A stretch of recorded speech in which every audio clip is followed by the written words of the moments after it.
मेरे सभी प्यारे सम्मानित मित्र मेरा अभिवादन स्वीकार करें। मैं डॉक्टर एस.के. शर्मा, अस्थि रोग विशेषज्ञ। मित्रों, आज मैं आपको सूर्या ऑर्थोपेडिक स्पाइनल सेंटर और खुद के भी बारे में आपको कुछ बताना चाहूँगा कि हम सभी जो भी ये अस्पताल चला रहे हैं, हमारा एम क्या है, हमारा अपने मरीजों के प्रति नज़रिया क्या है। मैं क्या चाहता हूँ कि चिकित्सा विभाग को या एक ऑर्थोपेडिक कैसे बस्ती की ही नहीं अपितु जितने भी अस्थि रोग विशेषज्ञ हैं, इन सभी के भले को सोचते हुए मैं इस वीडियो को आज बना रहा हूँ। मित्रों, मैं सबसे पहले अपना ही इंट्रोडक्शन दूंगा। मैं अब इंट्रोडक्शन में शुरुआत ही कर दूं तो मैं 22 जुलाई 1977 की पैदाइश है मेरी, और तकरीबन मैंने 93 में हाई स्कूल किया और 95 में मैंने इंटर किया है, और 97 में मैं एमबीबीएस सेलेक्ट हुआ सीबीएसई की तरफ से, और मेरी बड़ी अच्छी रैंक थी। और मैं इस रैंक के थ्रू मैं ऑल इंडिया जनरल रैंक मेरी थी 283, और मैं इस रैंक के थ्रू मैंने जीएसवीएम मेडिकल कॉलेज, कानपुर का मेडिकल कॉलेज मैंने पाया। और तकरीबन 5 साल जो हमारा अपना कोर्स एमबीबीएस को होता है उसे कंप्लीट करने के बाद मैंने वहीं से ही इंटर्नशिप की। मेडिकल कॉलेज कानपुर से ही संबद्ध एक कॉलेज सामने ही है, हॉस्पिटल भी जो संबद्ध है, उसी से मैंने इंटर्नशिप भी किया था। और तकरीबन 1 साल मैंने जब कंप्लीट किया तो फिर उस समय यूपी पीजी के थ्रू मेरी उस समय जनरल रैंक 23 थी, और मैं जनरल रैंक के थ्रू मैं गया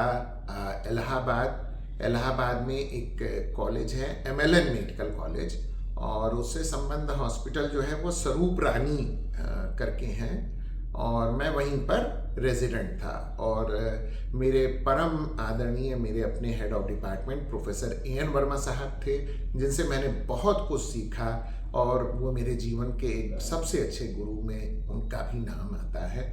और मेरे 2 एसोसिएट प्रोफेसर और लेक्चरर लोग भी थे वहाँ पर हैं, जिनके अभी भी वो लोग वहाँ कार्यरत हैं, और मुझे बहुत अच्छा लगा उनके भी साथ काम करते हुए, जिसमें एक हमारे डॉक्टर साहब थे, डॉक्टर साहब हैं डॉक्टर यूबी यादव साहब, वो हमारे लेक्चरर थे, और डॉक्टर दूसरे नंबर पे हमारे डॉक्टर श्रीवास्तव साहब, इन सब डॉक्टर डीसी श्रीवास्तव साहब, ये दोनों लोगों के आशीर्वाद वचन से मैंने स्पाइन भी सीखा, मैंने एलिज़ोरॉब भी सीखा, हर प्रकार की नेलिंग सीखी, और मैंने अपने प्रोफेसर ए.एन. वर्मा साहब से कॉन्फिडेंस सीखा, और सच मायने में बताऊं तो ईमानदारी सीखी कि जीवन में ईमानदारी आपको कैसे आगे ले जा सकती है। ये सब मैंने अपने प्रोफेसर साहब से सीखा, और मैं आज भी उन्हें पूजनीय मानता हूँ।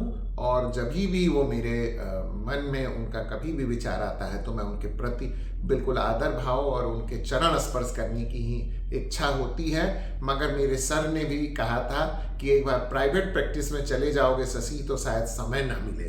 तो मैं जहाँ भी हूँ मैं उनको स्वास्थ्य के लिए और मैं उनके लिए ईश्वर से प्रार्थना करता हूँ मेरे सर बहुत स्वस्थ रहें। तो मित्रों, जब मैंने एमएस वहाँ कंप्लीट किया तो मैं JR3 जब कंप्लीट हुआ तो फिर उसके बाद मैंने वहीं पर इंटरव्यू दिया, और मैं सीनियर रेजिडेंट भी बना स्वरूप रानी में ही ऑर्थोपेडिक डिपार्टमेंट में। और फिर उसके बाद मैंने 1 साल वो कंप्लीट किया। उसके बाद फिर चूँकि मेरे फादर यहीं बस्ती में सूर्या एक्सरे एंड अल्ट्रासाउंड नाम से उनकी क्लिनिक थी, और वो क्लिनिक थी क्या है 90, अभी भी वो प्रैक्टिस करते हैं और बिल्कुल फिट हैं। तो उन्होंने 93 में ओपनिंग की थी, मैं थोड़ा यहाँ कंफ्यूज हूँ, 93 में ही या 92 में उन्होंने किया था। और उसके बाद मैं आया, उन्होंने मुझे एक अच्छा सा मौका दिया अपनी क्लिनिक के सामने, और फिर मैंने वहाँ से प्रैक्टिस शुरू की। मैं गवर्नमेंट जॉब तो मैंने कभी नहीं की, क्योंकि ये मेरे प्रोफेसर ए.एन. वर्मा साहब का मेरे प्रति आदेश था कि शशि तुम कभी भी सरकारी नौकरी नहीं जाओगे, तुम्हें प्राइवेट नौकरी करना है। इसकी भी एक अलग कहानी है, वो शायद मैं ना जिक्र करूं तो भी बेहतर है। और उसके बाद फिर मैंने प्रैक्टिस शुरू की, और प्रैक्टिस वही मैं समझता हूं कि तकरीबन वही दिसंबर अंत में 2007 से मैंने क्लिनिक शुरू की है, और नर्सिंग होम का रजिस्ट्रेशन भी तभी हमारा हुआ दिसंबर 2007 के तकरीबन। और उसके बाद मैं लगातार वहाँ से प्रैक्टिस किया, 3 साल में मरीजों का सहयोग रहा, आप सबका आशीर्वाद रहा, मैंने ज़मीनें खरीदी और फिर मैंने अपना स्वयं का नर्सिंग होम 3 से 4 साल बाद बनाया। और ठीक जहाँ मैं प्रैक्टिस करता था उसी के ठीक सामने मैंने यहाँ पे बनाया, और तकरीबन 15 बिस्तर का मेरा बेड हॉस्पिटल है, और जिसे मैंने नाम दिया Surya orthopaedic and spinal centre. और उसके बाद बड़ा सहयोग रहा मेरे फादर का भी, मेरे सारे टीचर्स का भी, जो चूँकि मैं बस्ती का ही पढ़ने वाला हूँ तो फिर यहीं के मेरे सारे सर लोग भी जो थे उनका भी बड़ा आशीर्वाद रहा, बस्ती की जनता का रहा, और निकटवर्ती भी जो ज़िले हैं, मैं स्पेशली मैं सही बताऊँ तो गोंडा, बहराइच और श्रावस्ती, कुशीनगर और सिद्धार्थ नगर, संत कबीर नगर, इनका मैं बहुत, यहाँ के मरीजों का भी बहुत धन्यवाद करूँगा कि इन्होंने मुझे मौका दिया ताकि मैं आप पर ऑपरेशन करूँ या आपका इलाज करूँ। क्योंकि मेरा ये व्यक्तिगत मानना है, मरीज आपके पास बहुत विश्वास के साथ आता है ताकि आप उसकी अच्छे से क्या कहते हैं इलाज करें। तो मित्रों, इस तरीके से आज के समय तक मैं प्रैक्टिस कर रहा हूँ, और प्रेजेंट टाइम में भी जो मैं प्रैक्टिस जहाँ कर रहा हूँ ये सूर्या ऑर्थोपेडिक स्पाइनल सेंटर ही है। मैं यहीं पर प्रैक्टिस करता हूँ, इसके अलावा मैं कहीं किसी नर्सिंग होम में आना जाना ये सब मैं नहीं करता। मैं यहीं पर अपनी सुविधाएं आपको देता हूँ, और चूँकि मेरा रेजिडेंस भी यहीं है तो ये आसानी रहती है कि अगर कोई इमरजेंसी, ऐसी चीज़ बहुत क्रिटिकल इमरजेंसी आ गई तो मैं रात में भी देख लेता हूँ। मगर मित्रों, अब मेरा शेड्यूल की तरफ अगर मैं आपको बताऊँ कि मेरा शेड्यूल क्या है, मेरा ये बनाने का मकसद क्या है मित्रों, कि मैं आपको पहले तो ये बता दूं कि मेरा जब मैं इस डॉक्टरी पेशे में आया तो डॉक्टरी पेशे में एक आदमी एम्बिशन लेता है आगे मुझे करना क्या है सारी चीज़ें। तो मेरा आज की डेट में मुझे पूरे 16 साल प्रैक्टिस करते हुए हो गया, और आज की मेरी जो ओपिनियन है ये शुरू से थी, अच्छी दवाएं लिखिए, मरीज को ज़रूरत भर की इलाज की, ज़रूरत भर की जांचें लिखिए, और जब आपको मरीज को फ़ायदा होगा तो मरीज को ही भेजता है। क्योंकि अन्य जितने भी आज चिकित्सा विभाग में बड़ी गिरावट है मित्रों, ये कहते हुए मुझे शर्म आने लगती है कि कमीशन बगैर तो मुझे लगता है जैसे सांस ही न चल रही हो।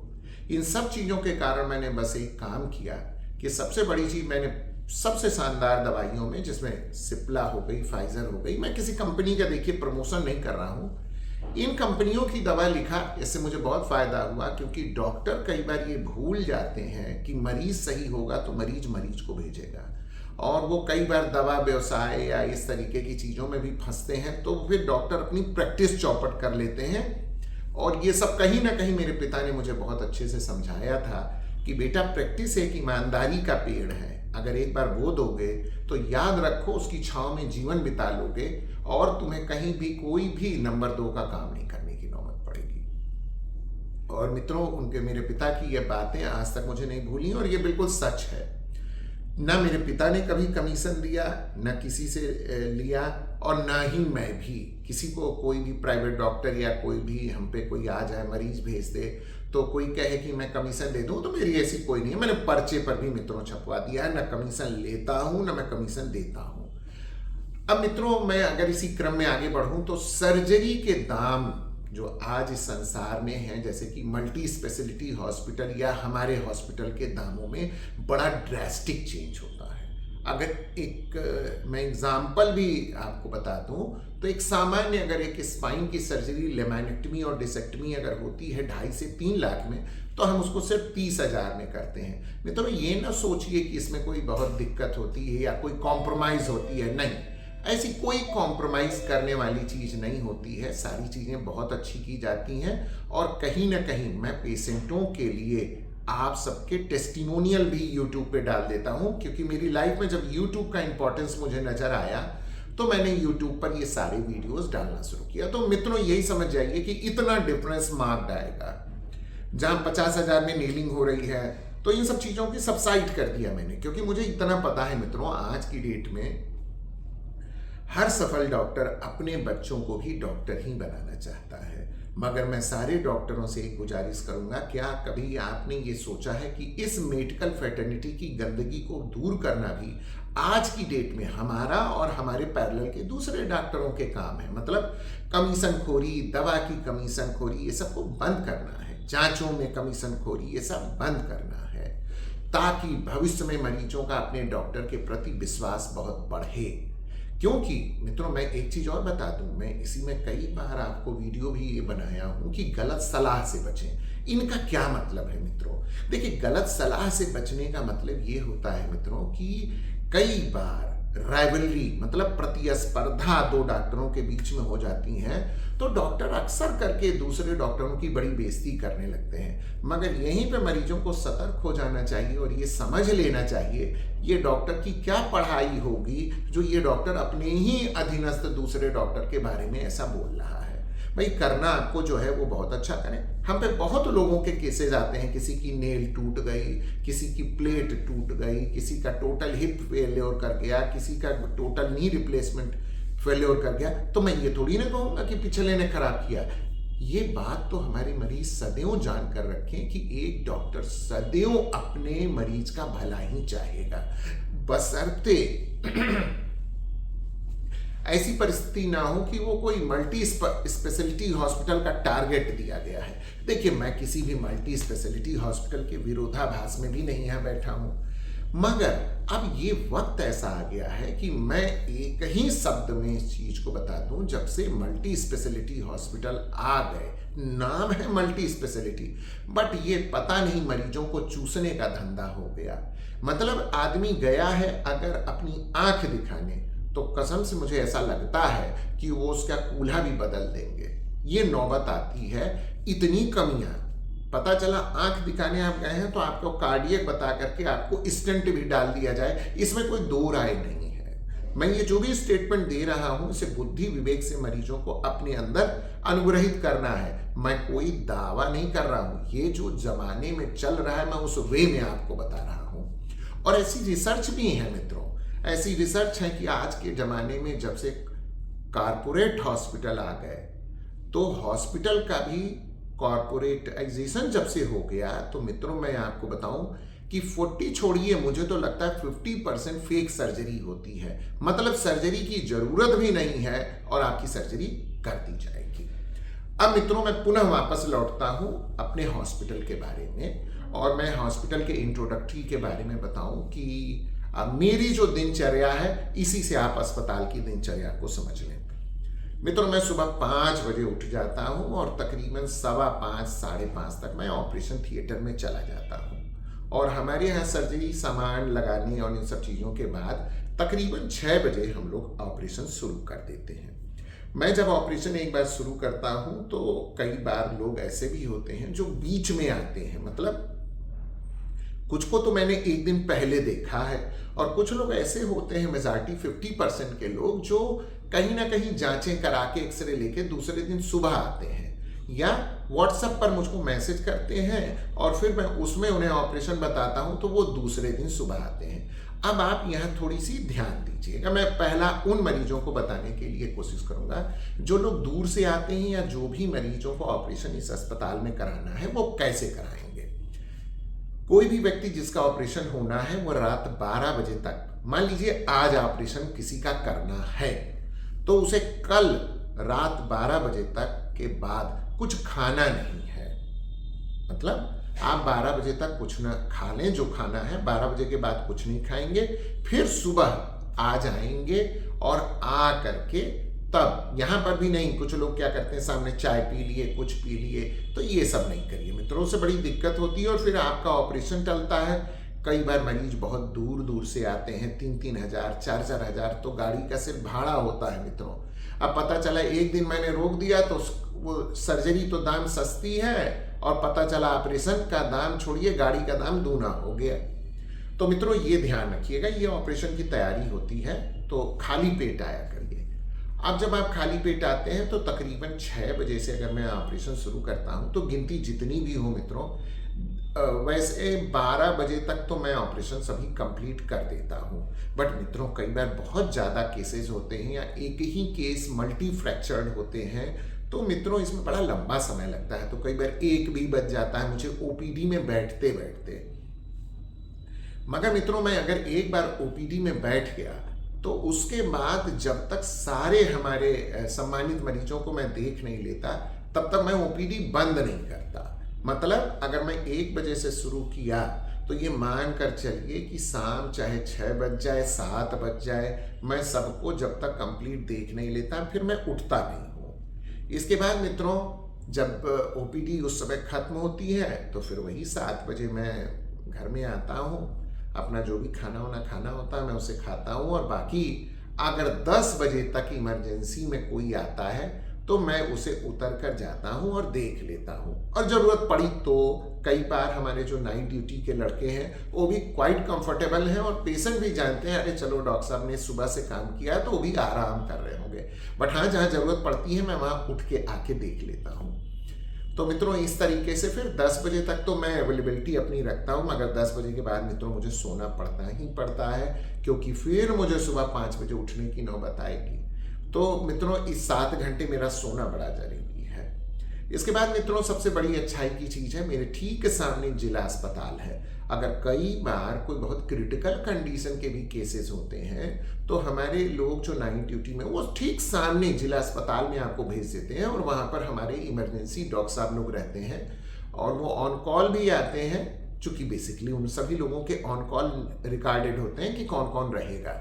तो ये एक सुविधा होती है कि मरीज में ये नहीं है कि अगर कोई बहुत दूर से भी मरीज आया तो ऐसा नहीं है कि उसको सुविधा नहीं मिलेगी, उसको सुविधा सब मिल जाएगी। अगर हमारे लायक नहीं है तो हम अपने सामने जिला अस्पताल में भी भेजेंगे। एग्जाम्पल के तौर पे मान लीजिए किसी के दोनों जंघे टूट गए हैं मगर उस आदमी को हेड इंजरी भी है, वो अनकॉन्शियस है, तो हम क्या करते हैं उसके पैर की प्राइमरी ट्रीटमेंट कर देते हैं और ठीक सामने जिला अस्पताल भेज देते हैं और सामने वहाँ कोई भी जो ऑर्थोपेडिक जनरल सर्जन होते हैं वो अटेंड कर लेते हैं। तो ये नहीं होता है मित्रों कि आपके मरीज को देखा नहीं किसी ने।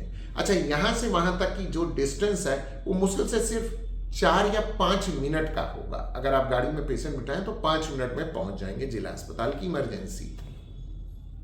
तो मित्रों यह शेड्यूल है कि मेरा यही अपना एक सिंपल सा शेड्यूल होता है, इसी बीच में मैं काम करता हूं और मेरी अपनी एक भावना है कि मैं अपने मरीजों को जितना सुख दे सकूं, मुझसे उन्हें कष्ट ना पहुंचे। अब मित्रों कई बार देखिए बहुत चूंकि सोशल मीडिया है ना तो मैं व्हाट्सएप पर भी मैसेज सबको रिसीव करता हूं।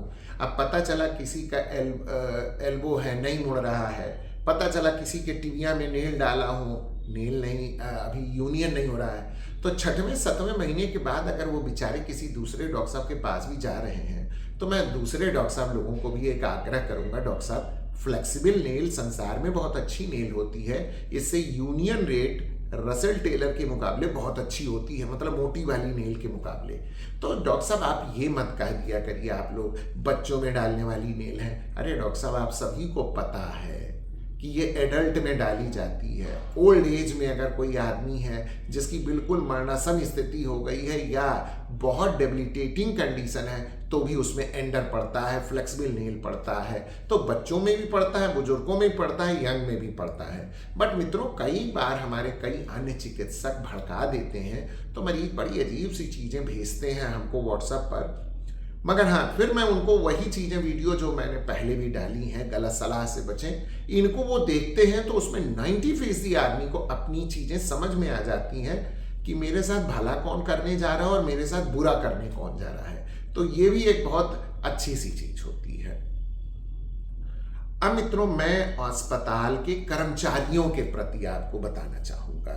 देखिए मित्रों मैंने कर्मचारियों को बहुत अच्छे से रखा है, उन्हें ट्रेन किया है। इसमें मैक्सिमम जो है वो फार्मासिस्ट हैं, उन सभी ने डिग्री की है, कोई प्लास्टर टेक्नीशियन है, कोई ओटी टेक्नीशियन है।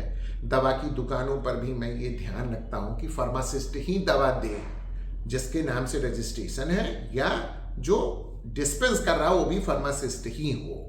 तो इस तरीके से मैंने दवा की दुकानों पर भी फार्मासिस्ट रखे हैं, इंडोर के लिए भी फार्मासिस्ट रखे हैं, प्लास्टर रूम के लिए भी फार्मासिस्ट रखे हैं। अब मित्रों होता ये है कि मैं वर्करों के बारे में इसलिए आपसे बताना चाहता हूँ कि मित्रों देखिए कहीं भी किसी भी संस्था में कार्यरत कोई भी व्यक्ति होता है तो आप डॉक्टर अपनी गारंटी ले सकता है बट वर्कर की गारंटी नहीं ले सकता। वर्कर की गारंटी से क्या मतलब है, मैं यहाँ आप इसको समझने की कोशिश करिए। कई बार मित्रों ऐसा होता है ना कि जैसे नए नए लड़के आए तो वो कई बार एक पैसे की डिमांड करते हैं। जैसे आप गेट पर आए, मैं आपको पहले दिखा दूंगा।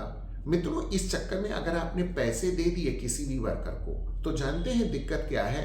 जिस समय नंबर कम भी रहेगा वो आपका नंबर बाद में लगाएंगे और आपसे पैसे की डिमांड करेंगे कि आपको पहले हम दिखा दें। ऐसा पहले हो चुका है मित्रों। ये नहीं है कि इससे मैं कोई अपनी संस्था की बुराई कर रहा हूं, नहीं मित्रों, आपको जानना है। आप अगर समझदार हैं, आप जान रहे हो, तो फिर मुझको समझाना आसान है। फिर इसके बाद मित्रों, जो हमारे अपने हैं, जैसे प्लास्टर रूम में मैंने प्लास्टर टेक्नीशियनों को रखा है। हाँ, मैं महिला और कर्मचारी और पुरुष कर्मचारियों में एक अंतर पाया मैंने इतने 16 साल में, कि महिला कर्मचारी जो है ना, वो जिम्मेदार है, मगर पुरुष कर्मचारी उतने जिम्मेदार नहीं होते हैं। अब उनसे कहिएगा प्लास्टिक में धीरे से बांधो पट्टी, वो नहीं सुनेंगे। इतना बांध देंगे तेज कि घर पहुंचिएगा तब तक सूज जाएगा हाथ। तो कुछ जगहों पर मैंने महिला कर्मचारियों को रखा है क्योंकि वो जिम्मेदार होती हैं। अगर मैंने कह दिया बेटा आपको इस पेशेंट को जब तक होश नहीं आएगा तब तक आपको इन्हें देखना है, तो बेचारी बेटियां देखती हैं। मगर हाँ, यहाँ पुरुष कर्मचारी बुरा ना माने, वो देखते नहीं है, वो इधर उधर घूमने लगेंगे, कोई मोबाइल खोल लेगा, कोई कुछ कर लेगा। ये बड़ी दिक्कत की बात है। बट ओटी में तो पुरुष ही असिस्टेंट जा सकते हैं और एक महिला दाई, या कोई लड़कियां गई, जैसे किसी बेटी का हम ऑपरेशन कर रहे हैं, तो घर की संवेदना के तहत भी एक महिला फार्मासिस्ट को मैं अंदर बुला लेता हूं। तो मित्रों, ये तो मैं कर्मचारियों की तरफ से बता रहा हूं और मैं कर्मचारियों को बहुत अच्छी तनख्वाह देता हूं और इस समय जितने भी कार्यरत कर्मचारी हैं वो बहुत अच्छे हैं। मगर मित्रों, मैं एक चीज़ और आपको बता दूं, जो पूर्व में कुछ कर्मचारी हमारे अस्पताल से निकले हैं या किसी अनुशासन के तहत उनको निकाला, दंडात्मक कार्रवाई के तहत निकाला गया, वो कहीं ना कहीं चोरी कर रहे थे, कहीं ना कहीं मरीजों के साथ चोरी हो रही थी। तो ये बड़ी दिक्कत की बात है। ऐसे वर्करों को मैंने निकाल दिया और वैसे वर्कर कई बार अपने नाम के भी आगे डॉक्टर लिख दे रहे हैं। एक तो मेरा वर्कर निकला, वो प्रैक्टिस भी कर रहा है और भयंकर लोगों में यही लोगों को गुमराह करके ऑपरेशन भी कर देता है। मगर मेरी समझ में ये नहीं आता है कि एक आम आदमी कैसे इन सब चीज़ों पे विश्वास भी कर लेता है। वो भड़काने का भी, जो यहाँ के निकले कर्मचारी हैं, तो मित्रों उसमें से कुछ मिलेंगे तो आपको कहेंगे अरे डॉक्टर साहब जो हैं उनका अस्पताल नया बन गया है और वो वहाँ जाकर ऑपरेशन करते हैं। तो नहीं मित्रों, मैंने पहले भी कहा है, मैं इस अस्पताल के अलावा कहीं ऑपरेशन करने नहीं जाता हूँ। ठीक इसी के साथ मित्रों, कुछ ऐसे भी कर्मचारी रहे जो पेरिफेरी में गए, अपना काम कर रहे हैं, बट वो अच्छा कर रहे हैं। मुझे उन पर कोई आपत्ति भी नहीं रही। मगर कुछ बहुत बदमाश भी रहे, मरीजों की चोरियां भी किए। अब इसमें एक छोटा सा बता दूं मित्रों कि मैं लोगों को अगर पैसे भी माफ़ कर दे रहा था। इसमें हमारे तकरीबन 4 कर्मचारी थे जो बड़े मिले थे, उसमें से 2 पर तो मैं बहुत विश्वास भी करता था। तो पता चलता था, जैसे मैंने किसी का ऑपरेशन किया, कोई गरीब आदमी है, उसने कहा कि साहब मेरे पैसे छोड़ दीजिए, तो मैं उनके पैसे मान लीजिए माफ़ कर दिया। तो उसे छुड़वाने आते था, एक लड़का था, अब मैं नाम नहीं लूँगा, वो भी प्रैक्टिस कर रहा है, सब कर रहे हैं। तो जैसे वो आते थे सब मैं लिख देता था, तो वो पैसे मरीज को नहीं देते थे सब। अच्छा, आप भी कह सकते हैं डॉक्टर साहब आपको नहीं। देखिए होता क्या है ना, जब आप मेन आदमी अपने काम में बिजी है और अपने वर्कर पर भरोसा कर रहा है, तो यहाँ पर विश्वासघात वाली चीज होती है। और जब एक मकड़ जाल बन जाता है तो कई बार डॉक्टर समझ नहीं पाते। तो एक गया तो फिर पता चला दूसरा लड़का डिपो में डाल चोरी कर लेता था, तो एक फिर उसका स्लिप नहीं बनाता था। इस तरीके से मित्रों ये सब बड़ी चोरियां करते थे। और प्रभु की भी इच्छा रही, एक वक्त के बाद ये सभी धीरे धीरे मुझसे दूर हो गए और शायद अब अस्पताल ऐसा चीज रहा कि इन से मुक्त हो गया। तो अब मुझे पूर्ण विश्वास है, आपसे कोई पैसा नहीं मांगेगा कि तुम्हारा नंबर लगा दूं या पहले दिखवा दूं। देखिए मित्रों, एक चीज और बताऊं, मैं इमरजेंसी के मरीजों में कोई इमरजेंसी शुल्क नहीं लेता। इमरजेंसी शुल्क का मतलब समझिए, जैसे बहुत डॉक्टर्स होते हैं ना, कहते हैं आपको जल्दी दिखाना है तो 1000 रुपये का पर्चा बनवाइए। नहीं मित्रों, मैं 200 का पर्चा सभी के लिए बनवाता हूँ। हाँ, इमरजेंसी जिसे टूटा है उसके लिए मैं कोई नंबर नहीं रखता। और टूटे आदमी को नंबर लगाऊंगा तो बुढ़ोती में मेरी ही बड़ी अजीब सी स्थिति होगी। तो ऐसे आदमी को करना कुछ नहीं है, जिसने पर्चा काटा उससे बता देना है कि भाई मेरे मरीज का हाथ टूटा है, या चोट लगी है तो वो तुरंत बता देगा गेट वाले लड़के से, जाइए इमरजेंसी के तहत उन्हें बता दीजिए, आपको तुरंत देखा जाएगा। अब इसी में एक चीज और ध्यान दीजिए, मैं ये वर्करों की तो बात आपको बता दिया, अब ठीक सूर्या इस अस्पताल के सामने दलालों का बहुत जमा हुआ है। सारे दलाल ऐसा लगता है इसी अस्पताल के सामने बैठते हैं। सामने अगर आप जाएंगे तो सामने चाय की दुकानें हैं, फिर एक ये छोला भटूरे वाली दुकानें हैं, उसके इर्द गिर्द कुछ एक्सरे वाले हैं। ये इतने बदमाश हैं साहब कि हम आपको बता नहीं सकते। ये क्या कहेंगे, अरे डॉक्टर साहब जो यहाँ ऑपरेशन करते थे अब वो चले गए, अब उनका अलग जगह बन गया है। तो मित्रों आप इससे दिग्भ्रमित ना हो, मगर पता नहीं ऐसे ऐसे भी लोग हैं जो दिग्भ्रमित हो जाते हैं। तो ये सब क्या करेंगे, मरीजों को कटाने लगते हैं और फिर आपसे कमीशन उनसे लेंगे। मुझे ताजुब हुआ, एक छोटे बच्चे का अगर मैं सुप्राकॉन्डल पिनिंग 4600 में करता हूं तो उसको यहीं का निकला एक वर्कर जो था उसने उसको 10,800 में किया। सोचिए, कमीशन भेजने वाले उस एक्सरे वाले को भी दिया, खुद भी लिया। अब ये चीज है। अच्छा, किसी कारणवश उस लड़के के हाथ में थोड़ी दिक्कत आई तो वो लड़का मेरे पास आया, तब मुझे पता चला और तब उसके पिता ने बताया, साहब बताइए मैं पढ़ा लिखा आदमी, मैं बहराइच से आपके पास आया और मुझे सामने ही सबों ने भड़का दिया कि जो डॉक्टर साहब ऑपरेशन इस अस्पताल में करते थे वो ऑपरेशन दूसरे जगह डॉक्टर साहब कर रहे हैं। तो मित्रों आप बहुत सतर्क रहिए। हमारे यहाँ से जो भी वर्कर निकाले गए वो हमारे यहाँ सही मायने में जो इस समय प्रैक्टिस भी लड़का कर रहा है वो कक्षा 5 पास नहीं है, कक्षा 5 पास नहीं है मित्रों।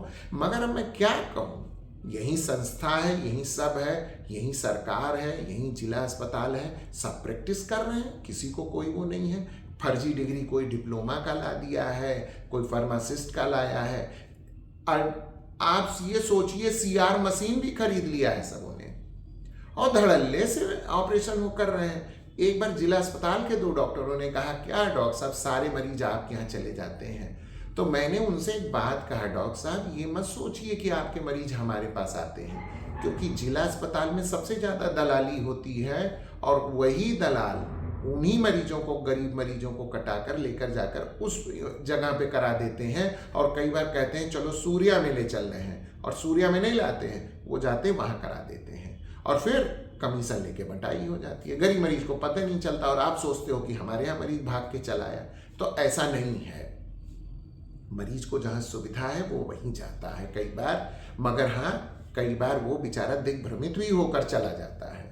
तो मित्रों मैं ये बता रहा हूँ कि सामने की दलाली की प्रथा ये है, जब अस्पताल में आप आए सूर्या में तो बहुत सतर्क रहें, इस बात को बड़ा गंभीरता से ध्यान देंगे। फिर उसके बाद मित्रों दवाई का नंबर आता है, तो चूंकि मैं दवाइयाँ बहुत सेलेक्टिव कंपनीज की ही लिखता हूँ और बाकी उनके जो भी रहते हैं आपको दवा दी जाती है। हाँ, दवा लेते बहुत ध्यान रखा करिए, कृपया करके आप लोग दवाई चेक कर लिया करिए कि जो आपको दवा दी गई है उतनी क्वांटिटी में दवा आपको मिली है कि नहीं मिली है। कई बार व्हाट्सएप पर लोग कहने लगे, डॉक्टर साहब मेरी एक दवा नहीं आई है। फिर पता चला किसी ने दवाई एक बार लिखी गई है, उस दवाई 2 बार खा ली है, आधे दिन में खत्म हो गई। तो कहने लगे साहब 20 दिन की दवा थी, 10 दिन में कैसे खत्म हो गई? मुझे दवा कम दी गई। पूछा गया आपने कैसे खाया, तो मरीज कहता है कि सुबह शाम खाया। तो आप इससे अवेयर रहिए। और ये तो एक नियम है साहब, आप कहीं कुछ भी खरीदिए, एक बार आपकी जिम्मेदारी बनती है ना कि उसको क्रॉस चेक कर लीजिए साहब। इसके बाद मित्रों जो भी आपको प्लास्टर बांधे जाते हैं, प्लास्टर रूम की भी चीजें बता दूं कि प्लास्टर रूम में आपसे पैसा जमा नहीं होता है, आपको बताया जाता है कि आप जाकर के फला जगह पर स्लिप बना लीजिए। आप वहां जाते हैं, स्लिप बनाते हैं, इनके हाथों में एक पीली स्लिप दी जाती है और वो उस काम से करके आपको आपका काम कंप्लीट कर देते हैं। तो इस तरीके से मित्रों अस्पताल, सामने दलाली, इन सब सारी चीज़ों के बारे में भी बताता हूँ। कंप्लीट हुआ। बस इतना आप समझिए कि बुद्धि और विवेक लेकर ही आप जब घर से बाहर निकलें तो इसे कहीं खोएं नहीं, इसे अपने साथ रखें। कोई भी आदमी भड़काए, कुछ भी करे, क्योंकि 3 आदमियों से बहुत सतर्क रहना है इस अस्पताल में। हमारे अस्पताल में आके जेब कतरों से, नकली दवाई का व्यवसाय करने वाले जो सामने ही आपको घूमते मिलेंगे और कह क्या देंगे 10% का डिफरेंस दूंगा। अब आप जरूर मेरे उस वीडियो को देखिए, कहीं आप नकली दवा तो नहीं खा रहे, ये मैंने YouTube पर बताया है। तीसरी चीज, अगर आपके एक जनरल दलाल, आओ मैं फला डॉक्टर के यहाँ चल रहा हूँ, वो बहुत अच्छे डॉक्टर साहब हैं, इनके यहाँ तुम दिखाई नहीं पाओगे, रात लग जाएगी। अच्छा डॉक्टर साहब, मित्रों मैं आपको बताऊँ, ये नहीं कोई कहेगा कि आपके यहाँ का केस खराब हो जाएगा।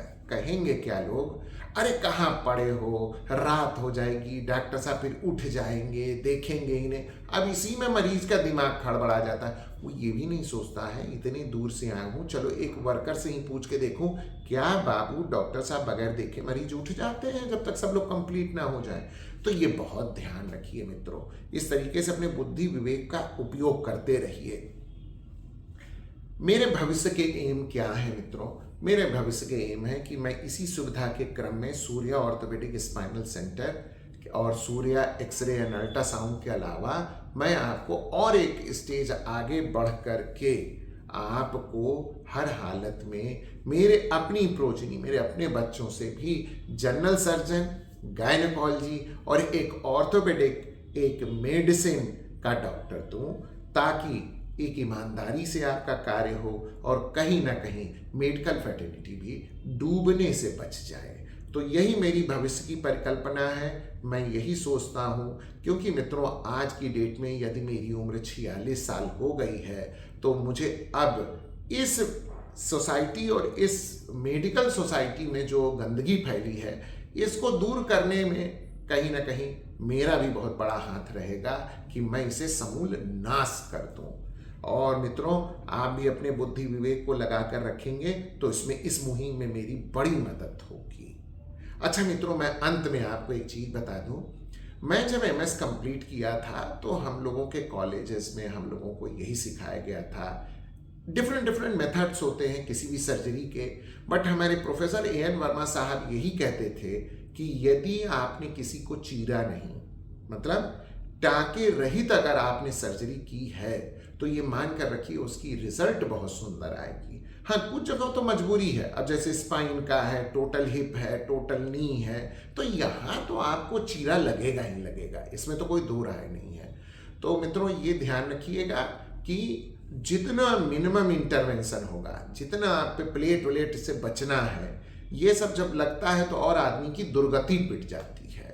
तो मित्रों मैं समझता हूँ आप अपना बुद्धि विवेक सदैव अपने पास रखेंगे और मेरी भविष्य की परिकल्पना में मेरी मदद करेंगे। मैं आप सभी के भी स्वस्थ रहने के लिए ईश्वर से प्रार्थना करूँगा कि आप सभी लोग बेहद स्वस्थ रहें। नमस्ते।